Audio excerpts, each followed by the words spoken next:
Chaque année, la principauté verse 8 millions d'euros à la SNCF pour participer au développement du train express régional.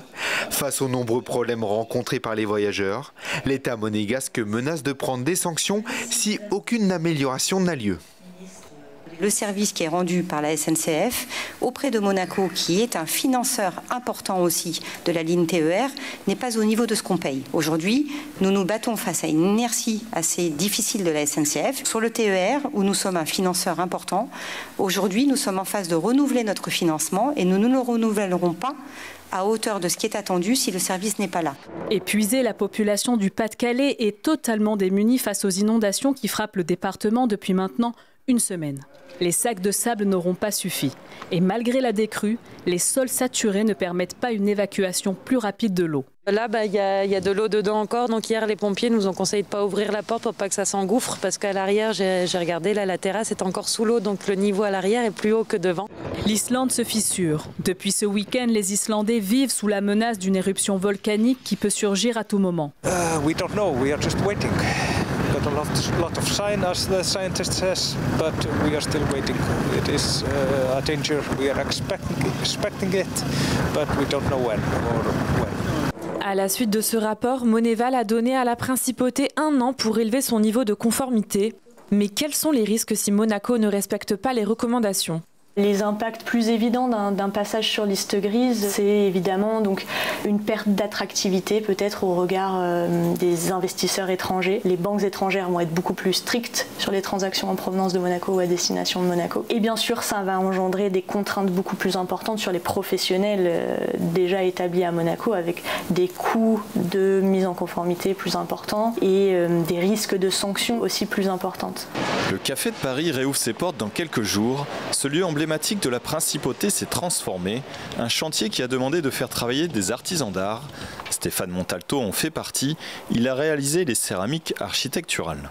Le travail que je devais réaliser, qui se divise en 2 parties. La partie avenue des Spélugues avec la reconstitution à l'identique au-dessus des baies vitrées de céramiques architecturales qui sont donc en relief, afin de refaire à l'identique celles qui sont là depuis plus d'1 siècle, de l'ancien Café de Paris. Pour Naomi, cela sera peut-être son seul repas de la journée.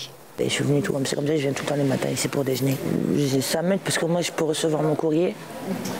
Et au niveau du matin, c'est vrai que ça m'aide beaucoup parce que vu que je mange pas beaucoup, moi j'ai le petit déjeuner. Mais même le chocolat, ça remonte le moral. C'est officiel. L'autorisation du glyphosate dans l'Union européenne est renouvelée pour 10 années supplémentaires. We came to our proposal indeed to renew the approval of glyphosate. What our rules do is to make sure that if pesticides are used, that they respect at least very strict rules regarding health, human health and health for the environment. Un hélicoptère Panthère est en approche. Alors du côté des bénévoles de la SNSM, on distribue les dernières consignes. On conditionne la civière, on la fait remonter. L'hélicoptère refait un tour et vient la reprendre. Il reprend la civière et il reprend le plongeur à la suite. Objectif, venir secourir une personne en difficulté sur l'embarcation. Comme il s'agit d'un exercice, il n'y a aucune victime. L'élitreillage d'un blessé est toujours un moment impressionnant, complexe pour les sauveteurs.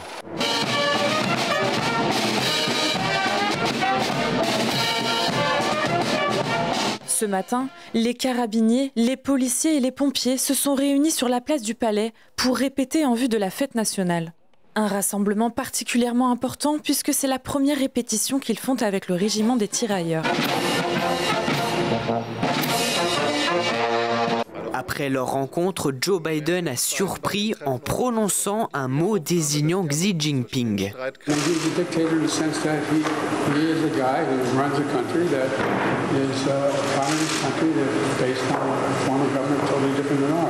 Dans un contexte géopolitique mondial très instable, avec la guerre en Israël et le Hamas et celle entre l'Ukraine et la Russie, la Chine a assuré qu'elle ne livrerait aucune guerre.